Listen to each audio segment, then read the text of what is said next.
Tu ne peux pas avoir la domination sans parler. Pourquoi penses-tu que de toutes les créatures, seuls les hommes parlent de manière cognitive? Pourquoi penses-tu que le lion ne peut pas nous dominer? Pourquoi penses-tu que les chiens ne peuvent pas nous dominer? Nous sommes les seuls à avoir un discours cognitif, donc nous pouvons transférer des possibilités. Nous ne communiquons pas seulement parce que nous parlons, nous libérons la vie, nous libérons l'esprit. C'est pourquoi nous dominons la terre. C'est un instrument de domination. Et tu trouveras des gens qui passent toute une année à parler seulement des mauvaises choses. Et quand ils ont fini de créer, ils vont à l'autel en pleurant.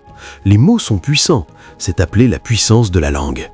Ce n'est pas un apprenti qui parle ici. Je connais cette chose. Tu dois te lever. Il l'a tiré vers le haut. Si tu es la femme, tu dis « Lève-toi et marche, lève-toi et marche ». Une nouvelle doctrine viendra. Dieu guérit. Parfois Dieu ne guérit pas, à un autre moment. Il n'était pas comme cela. Au moment où Pierre a tiré le gars, la Bible dit qu'il a bondi. Sais-tu ce que cela signifiait? Il a sauté. Le gars qui ne pouvait pas se lever. Donc nous parlons, on dirait que cela ne marche pas. Ne recule pas. C'est pourquoi parle comme un homme prêt. Étudie bien. Quand il y a de la compréhension, il y aura de la conviction. J'étais en train de prêcher à Manchester il y a 2 jours. Quand j'ai fini de parler, j'ai dit « Dieu ondra 3 personnes ici ». Et j'ai dit que c'était une parole catégorique. Je n'avais même pas commencé et j'ai dit « Saint-Esprit, touche-les ». Tout le monde s'est levé en me regardant et puis il pensait que j'allais arrêter. J'ai dit « 3 personnes seront ointes ». J'ai entendu quelque chose avant de le dire. J'ai parlé 2 fois, parlé 2 fois. Tout le monde me regardait comme cela.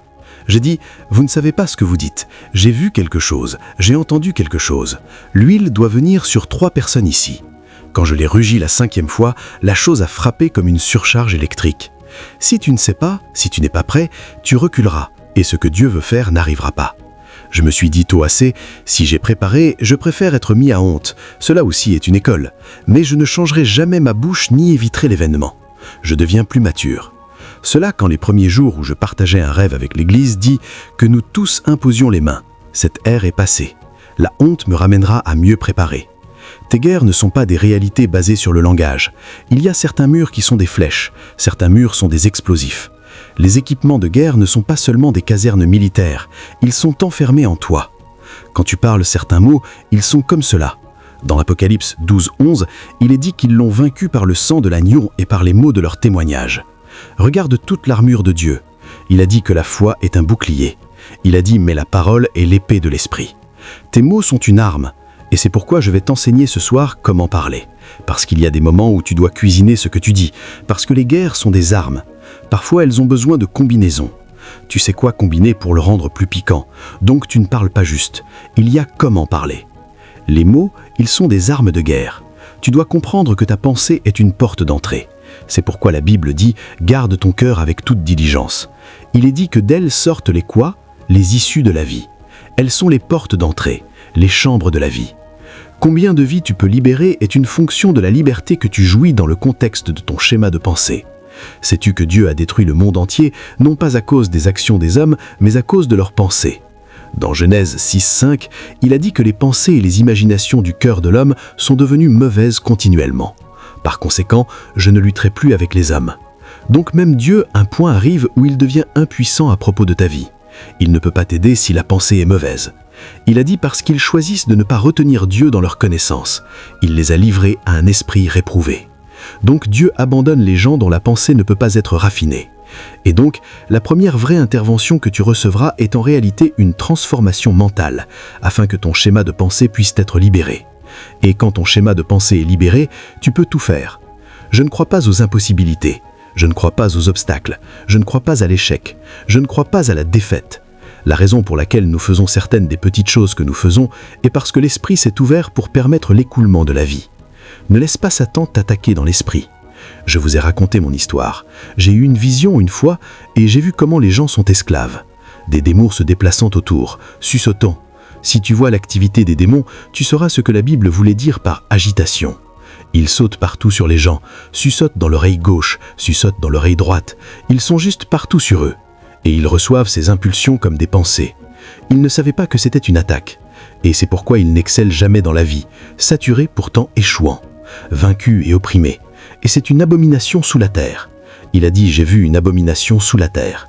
Il a dit « Des princes marchent, pourquoi des mendiants montent à cheval ?» Donc il y a un échange qui se passe actuellement. Ceux qui devraient guérir les malades, ce sont ceux qui cherchent la guérison. Ceux qui devraient donner une direction à la parole, ce sont ceux qui cherchent une direction. La raison est parce qu'ils n'ont pas su déployer les bénédictions que Christ a rendues disponibles. Apprends ces choses aujourd'hui. Mets-les au travail. Tu t'émerveilleras comment ta vie changera en question de moi. Je vais appliquer aujourd'hui. Des gens seront guéris. Je n'espère pas qu'ils seront guéris. Ils doivent être guéris. Parce que vois, ce sont ces choses. Il a dit que le ciel et la terre passeront. Il a dit que pas un iota ou un trait de cette parole ne passera. Ce sont ces choses. Elles marchent. Elles ne peuvent pas ne pas marcher. Parce qu'elles sont sanctionnées par l'intégrité de Dieu et la délivrance. Psaume 107, 20. Il a envoyé sa parole et les a guéris et les a délivrés de toutes leurs oppressions. Dans Matthieu 8, 8, tout ce qu'il avait besoin de faire pour le centurion était d'envoyer des mots. Quand les guerres sont libérées, la guérison et la délivrance suivent. Il a dit quand le soir est venu, Matthieu 8, 16 et 17, ils ont amené tous les gens importants qui étaient démonisés. Et il a dit qu'il les a guéris tous par ces mots. Par ces mots. Nous guérissons par la parole. Tant que les hommes peuvent encore parler, la guérison peut arriver. La maladie nous tuera quand nous arrêterons de parler. Merci à Dieu pour les installations médicales comme les médicaments et les experts, les équipements. Nous remercions Dieu pour cela. Mais l'espérance de santé de l'homme n'est pas à l'hôpital, elle est dans la puissance de la langue. Le jour où les hommes arrêteront de parler, tu verras la bête causer la maladie. La raison pour laquelle certaines infirmités étranges n'ont pas entré la terre est parce que certains hommes les arrêtent avec des mots. Parce qu'il y a certaines maladies que nous ne connaissons même pas. Elles sont encore dans le carquois de Satan. Tu entends parler d'Ebola. Cela, les signes médicaux dans les nations les plus avancées étaient épileptiques. Et ce n'est pas tout. Il y a encore des inventions démoniaques qui, si ce n'était pas pour des mots parlés par certaines autorités, auraient envahi la tête ou auraient été dépassées. C'est pourquoi, au moins pour ta propre vie et ta famille, sécurise les frontières. Quand mon fils est né, mon deuxième fils, ils disent qu'ils veulent opérer. Opérer quoi? Où est-ce qu'il est venu? Et toi, Satan? Le diagnostic change en 3 jours. Ils te déchirent de plus haut. Ils disent « c'est ceci, cela ». Et nous regardons la détérioration progressivement. Je vous dis, jusqu'à date, ce gars est aussi fort qu'un rocher, parce que les guerres n'entrent pas juste pour annuler le problème. Cela l'a imprégné de force. Il était avec moi dans la maison cet après-midi.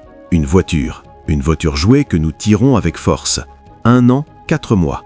Le gars l'a poussé comme Samson. Tu vas te relaxer. J'étais avec un de mes fils au Royaume-Uni récemment.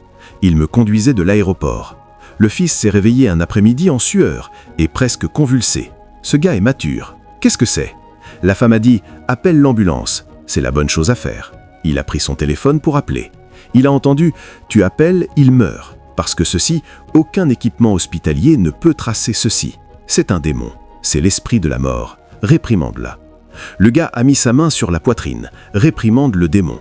2 minutes, le garçon s'est levé. Nous apprécions la médecine, mais nous savons qu'il y a des lois plus élevées. Tu es peut-être allongé à l'hôpital aujourd'hui. Prends les médicaments que tu prends, mais soutiens les antibiotiques avec des mots. Soutiens l'injection avec des mots. Ne reste pas silencieux quand tu es déplacé. Ne reste pas silencieux. Certains d'entre vous prient après 4 heures, cela commence à bouillonner. Et puis vous dites « j'ai atteint 4 heures » et vous partez. Qui t'a dit que tu fais des affaires de temps? Tu fais des affaires d'éternité, en calibrant par le temps. Bonne discipline. Prie 4 heures, mais aie une cible. Prie jusqu'à ce que quelque chose jaillisse, parce que ton esprit est un contenant de Dieu. Quand tu le remues, après un moment, quelque chose sortira. Il y a des choses enfermées en toi. L'idée de la méditation, l'idée de la prière, l'idée de l'adoration parfois, est de le provoquer. Les sages d'autrefois, ils ont maîtrisé cela. Sais-tu pourquoi la Bible a dit que le ciel et la terre passeront? Pas un iota ou un trait de la parole ne faillira. Parce que ce n'est pas le ciel qui a créé les guerres ont créé les cieux. Donc les cieux sont soutenus par des mots. Quand Dieu veut que le ciel disparaisse, il parlera une autre parole. C'est de la technologie spirituelle, de l'architecture spirituelle. Et donc cela te révèle aussi que tout ce que tu vois dans ta vie aujourd'hui que tu n'aimes pas, que fais-tu? Ne pleure pas, parle. Crée quelque chose qui est contre. Si tu vois les ténèbres, crée la lumière. Quand la lumière apparaît, il a dit que la lumière soumet les ténèbres. Parle. Si je vois le cancer et je ne l'aime pas, je parle dématérialisation. J'altère quelque chose contre. Si je vois l'échec, je parle succès. Si je vois le péché, je parle justice. Je contre la création. La lumière luit dans les ténèbres ne l'ont pas comprise. Puisque toute réalité a été créée par des mots, quand je vois quoi que ce soit, je peux l'altérer par des mots. C'est pourquoi pour le croyant, il n'y a pas de chose comme trop tard. Non. Tant que je peux encore parler, je peux encore créer une autre réalité. Oh, les 10 dernières années de ma vie, je n'ai pas fait de progrès. Maintenant, je créerai les 10 prochaines années. Oui, les 5 dernières années de ma vie, j'étais alité. Je créerai les 5 prochaines années. Les 3 dernières années de ma vie, j'étais porté. Je créerai les 3 prochaines années. Je porterai les autres. La puissance de la parole parlée.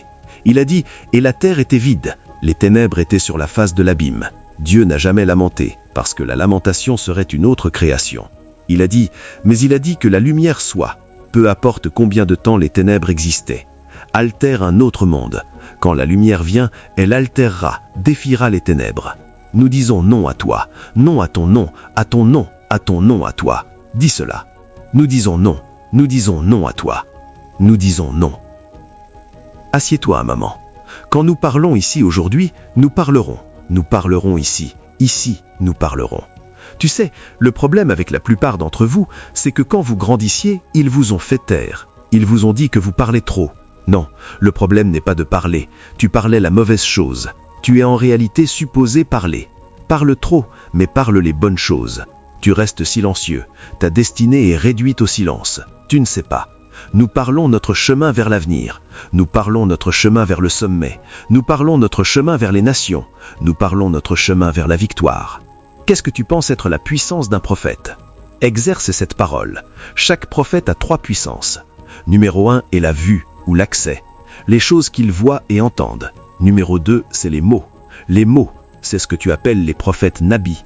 Cela bouillonne comme une fontaine. Plus tu parles, plus cela devient fort. Et numéro 3 est la justice. Si tu trouves un prophète qui voit et entend, parle et vit juste, c'est un leader d'une génération. Jacques 2, 19, 20, 26, tu crois qu'il y a un seul Dieu. Il a dit, tu fais bien.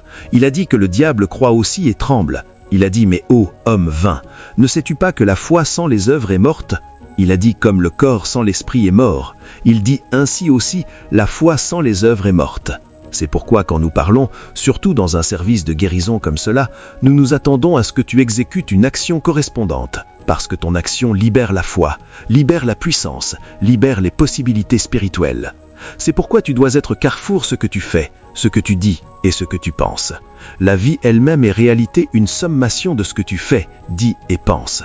Si ces 3 choses sont retirées, tu n'es pas vivant.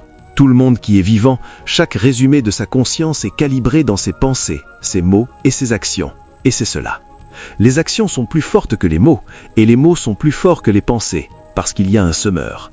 2 Corinthiens 10, si tu lis du verset 3 à 6, « Bien que nous guerroyons dans la chair, marchons dans la chair, nous ne guerroyons pas selon la chair. Les armes de notre guerre ne sont pas charnelles, elles sont puissantes par Dieu pour la démolition de forteresses, détruisant les imaginations.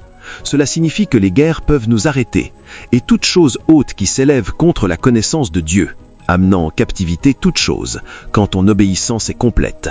Action supérieure au mot, mot supérieur à la pensée. Donc tu dois être carrefour.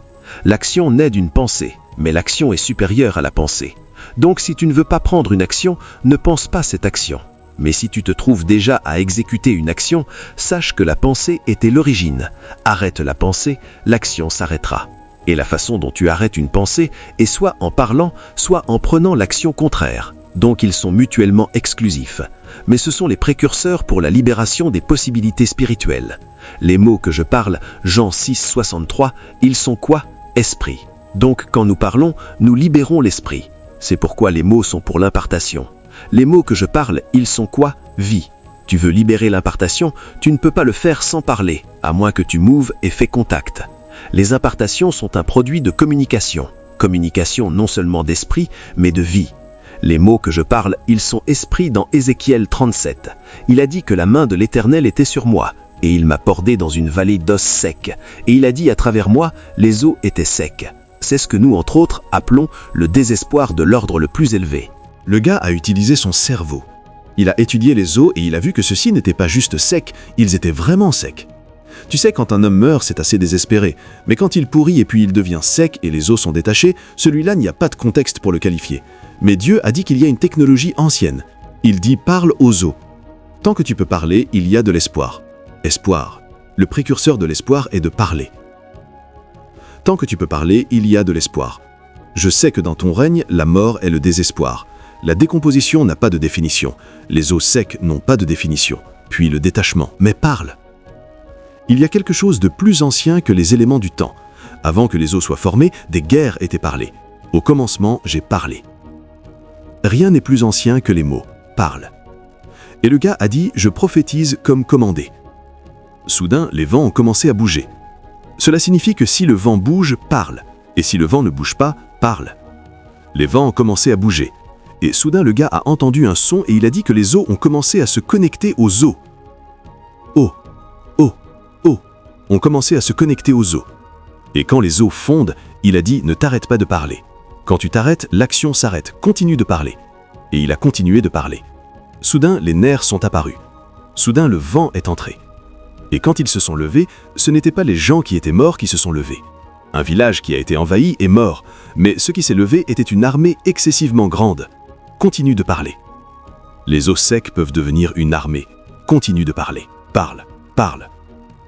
Je ne sais pas où tu es, peut-être que les hommes ne peuvent même plus qualifier où tu es. Mais je suis venu avec un verdict de Sion. Aussi certain que le Seigneur Dieu vit, à qui j'appartiens et que je sers, je décrète et déclare qu'il y ait restauration pour toi maintenant. Je prophétise sur les os secs, lève-toi à nouveau. Je parle aux morts, reviens à la vie. Je parle au désespoir, qu'un nouveau chemin s'ouvre.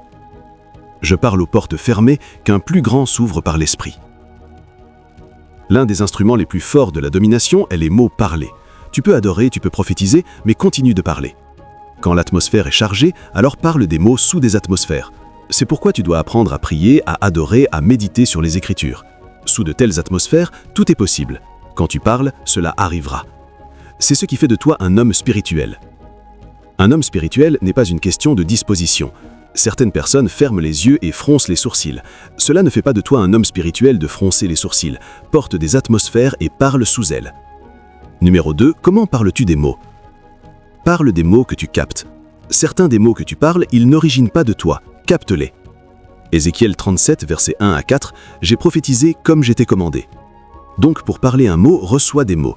Ne parle pas juste, reçois. Quand il y a une réception robuste, alors tout ce qui est dit peut changer les choses. C'est là que les prophètes sont uniques. Ils voient, ils entendent. Donc quand tu entends des prophètes parler avec tant d'audace, c'est parce qu'ils ont vu, c'est parce qu'ils ont entendu. Donc positionne ton âme pour recevoir. Dans Habacuc 2, à partir du verset 1, il a dit « Je me tiendrai sur ma garde et je verrai ce qu'il me dira ». Donc ils ne parlent pas juste, ils captent, ils entendent, ils voient et ils parlent.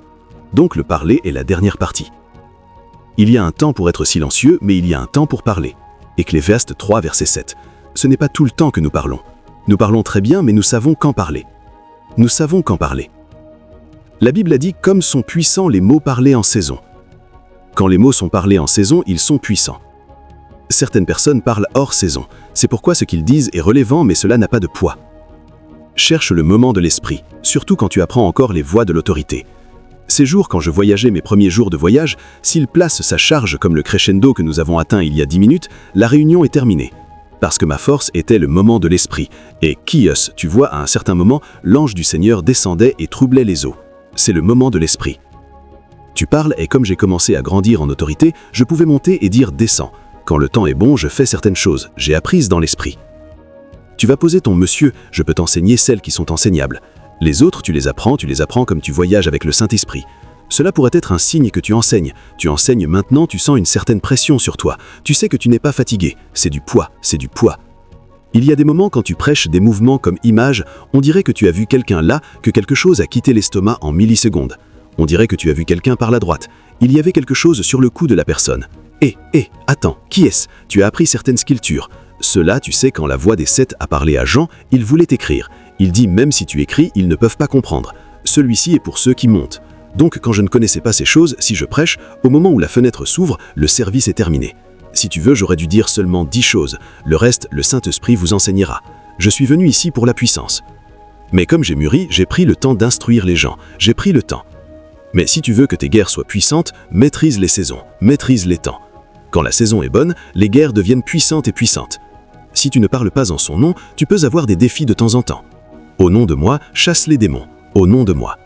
Si c'est en mon nom, il y aura une clairance dans l'esprit, parce que j'ai conquis. J'étais le celui qui est mort, mais je vis pour toujours et à jamais. Comment a Pierre parlé? L'argent et l'or je n'ai pas. Acte 3, verset 6. Mais au nom de Jésus-Christ, lève-toi, lève-toi. Vois, le problème n'est pas le problème. Ton problème est que tu ne connais pas la puissance des mots. Et pour ceux d'entre vous qui connaissent la puissance des mots, vous ne savez pas comment le parler. Tu ne parles pas de conviction et de foi. Tu ne parles pas au nom du Seigneur. Tu ne parles pas du lieu de consécration et de préparation. Tu ne parles pas dans la bonne saison. Tu ne parles pas d'inspiration. Tu ne parles pas quand tu reçois et tu ne parles pas sous la bonne atmosphère. Si tu sais comment parler, même les morts peuvent revenir à la vie. L'usage le plus bas des mots est la communication.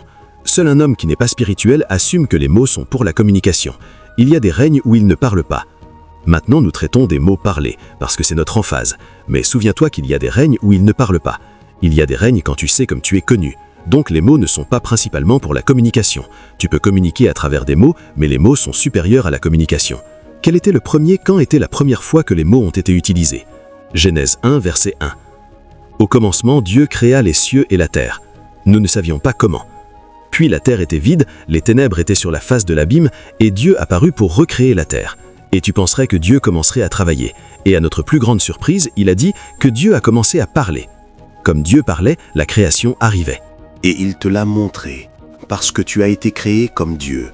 Donc il te dit que c'est notre discours, cet ordre de vie. Quand nous parlons, nous créons, donc sois conscient. Je t'ai montré un exemple, je t'ai créé comme moi, donc sois prudent que quand tu fais ce que je fais, tu as le même résultat. Et donc il te l'a montré que parler crée. Donc tout ce que tu as dit, tu as créé quelque chose. Le problème est que tu as créé certaines choses en toi, et tu as créé certaines dans des endroits où tu n'es pas allé, mais cela a été créé néanmoins. Certains d'entre vous sont des créateurs dangereux dans le règne spirituel. Créer des atmosphères que les démons chevauchent. Créer des obstacles pour que les générations ne progressent pas. Tu ne savais pas parce que tu ne connaissais pas la puissance des mots. Tu es créé comme Dieu.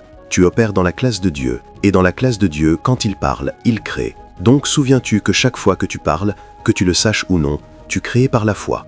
Nous comprenons Hébreux 11.3 que les mondes ont été créés par la parole de Dieu. Et les choses qui sont n'ont pas été créées des choses qui apparaissent. La matière première pour la création est l'atmosphère de l'esprit et la parole parlée. Quand il y a un rapport entre la couvaison de l'esprit et la parole parlée, la création apparaît. Dieu ne crée pas des pierres. Il crée des atmosphères qui convergent avec des mots parlés. C'est pourquoi tu dois être prudent quand tu parles. Tu peux créer quelque chose qui devient plus fort que toi. Sais-tu si ce cancer tu l'as créé et qu'il a défié chaque médicament? Sais-tu si cette situation tu l'as créée, que ta vie est sur une partie maintenant tu luttes pour bouger, tu ne peux pas parce que tu combats ta propre création?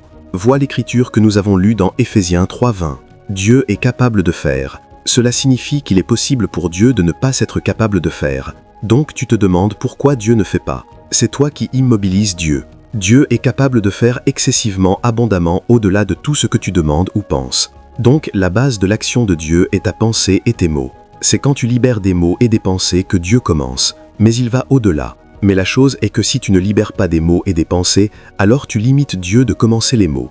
Certains d'entre nous ne savent pas que où nous sommes est un positionnement précis de nos pensées et de nos mots au fil des années. C'est pourquoi aucun prophète n'a pu te faire avancer. Tu as calibré ta position comme tu t'es calibré dans où tu es actuellement avec tant de précision. C'est plus précis que Google Maps, plus précis que la boussole militaire. Et tu agis surpris, et les anges sont surpris. Mais tu as calibré ton chemin ici. Pourquoi agis-tu comme si tu es surpris? Position temps précis, pensée et mots. Sois préparé suffisamment. Ne parle pas juste par excitation. Ce que tu communiques, assure-toi que tu as été enseigné et formé dedans. Le niveau de ta préparation à la fois dans l'étude et la pratique est ce qui habilite tes mots. Dr Paul enseignait récemment. Il a dit qu'il est grand temps que nous devenions des praticiens de la parole et non des prédicateurs de la parole. N'importe qui que tu prends le temps d'étudier ou de pratiquer quand tu dis de ton témoin. La Bible a dit dans Psaume 45.1 « Ma langue est comme un stylo d'un écrivain prêt. » Tu ne parles pas négligemment ou parce que tu es excité. Cela tombera au sol. Étudie pour te montrer approuvé. 2 Timothée 2.15. Un veilleur, un ouvrier qui n'a pas à avoir honte, correctement. Donc il y a des gens qui ne peuvent pas parler correctement. C'est pourquoi ce n'est pas puissant, parce qu'ils ne sont pas bien informés. Le gars parle de guérison. Il ne sait pas beaucoup. Il n'y croit même pas. Mais il veut dire quelque chose. Donc tu vois, c'est comme un contenant vide. Et comme il parle, Satan voit les failles. Il sait, oh, celui-ci n'a pas de compréhension. Donc ce que Satan fera est que quand il parle, Satan résistera. Il parle à nouveau, rien n'arrive. Il dira « Dieu est miséricordieux, faisons-lui confiance pour demain ». Il ne sait pas ce qu'il dit, donc il ne peut pas tenir sa position. Regarde Pierre, l'argent et l'or je n'ai pas ce que j'ai, je te donne, lève-toi et marche. L'homme ne s'est pas levé, il l'a tiré vers le haut. Je sais ce que je dis. Les guerres peuvent apporter des bénédictions et cela peut apporter l'instruction. Tous couvrent ta verge et ton bâton, ils me protègent. La bénédiction est le bâton, il guide et protège. La verge est la correction, elle peut fouetter et former, mais tous sont une couverture. Hébreux 13, 17. Obéis à ceux qui ont autorité sur toi. Pourquoi ? Soumets-toi à leurs instructions, car ils veillent sur ton âme. Donc les mots parlés sur toi ou parlés par toi peuvent te couvrir et cela peut te bénir. Actes des Apôtres 20, 32. Je vous recommande à Dieu et à la parole de sa grâce qui est capable de te garder et de te donner un héritage parmi ceux qui sont sanctifiés. Vérifie cette écriture pour moi. Est-ce 20, 32 maintenant ou 16, 20 ? Aide-moi. Je vous recommande à Dieu et à la parole de sa grâce qui est capable de te garder et de te donner un héritage parmi ceux qui sont sanctifiés. 20, 32. C'est pourquoi les patriarches, quand ils ont quitté la terre, ils n'ont pas donné des vaches à leurs enfants. Rassemblez-vous autour de moi et je vous dirai les choses qui vous arriveront. Ils ont imposé les mains sur eux et parlé. Judas, le sceptre ne s'éloignera pas de toi jusqu'à ce que Shilo vienne. À toi sera le rassemblement de tes frères. Le gars est devenu roi en Israël. Tu ne peux pas le combattre. Même Jésus est venu de la lignée de Judas, parce que des guerres ont été parlées. Tu peux faire de tes enfants des rois, tu peux faire prospérer ton affaire. C'est la puissance des mots. Toute opposition qui vient, brise-la, peut briser l'opposition. Pourquoi penses-tu que les sorcières utilisent des guerres pour Casper ? Elles savent ce que cela signifie. Sous certaines circonstances, les mots peuvent devenir n'importe quoi. Donc sois prudent d'utiliser les mots correctement. La puissance de la langue est les mots qui procèdent de la langue. Tu vois une montagne, tu veux rassembler des pelles pour la creuser, tu veux obtenir des bulldozers pour la démolir. Il a dit non, ce n'est pas comme ça que nous traitons les choses. Libère les flèches de la langue. Dans Marc 11, 23, quand il y a une montagne devant toi, ne sois pas perturbé. Parle, parce qu'il y a de la puissance ici. Il y a d'esprit, il y a de vie ici. Tu sais que la plupart d'entre vous apprennent à libérer des esprits. Quand tu parles, ce n'est pas le volume. Je dis à mon peuple tout le temps, les esprits voyagent sur le son. Donc, quand tu parles, ce que tu fais est que tu construis des véhicules pour la mobilisation des esprits. Certains d'entre vous ont créé des équipements qui sont plus avancés que des avions supersoniques. Tu as mobilisé des esprits d'Hadès. Tu as mobilisé des démons inactifs qui n'avaient pas d'assignation. Tu les as envoyés en assignation. Tu ne sais pas. Certains d'entre vous sont des commissaires de démons. Un démon qui n'a pas de mâchoire parce qu'un intercesseur a lié ce démon. Tu entres dans ce territoire et tu commences à ouvrir des portes, parler, et les démons, merci. Tu viens de me donner un H, et ils chevauchent dessus. Et puis tu te demandes pourquoi ils ont tant de légalité. Les gens leur donnent accès. C'est pourquoi Jésus a averti. Il a dit chaque mot oisif que tu parles, tu en rendras compte au dernier jour. Pourquoi penses-tu que tu as des gens qui pensent des bêtises et parlent des bêtises, et des démons les inspirent? Parce qu'il y a de la puissance dans leurs mots. Il y a de la puissance. Les mots ne sont pas oisifs. La raison pour laquelle la Bible les appelle oisifs est parce qu'ils n'ajoutent pas de valeur à l'agenda de Dieu. Et Jésus a dit, pour avoir parlé de tels mots, tu seras tenu responsable.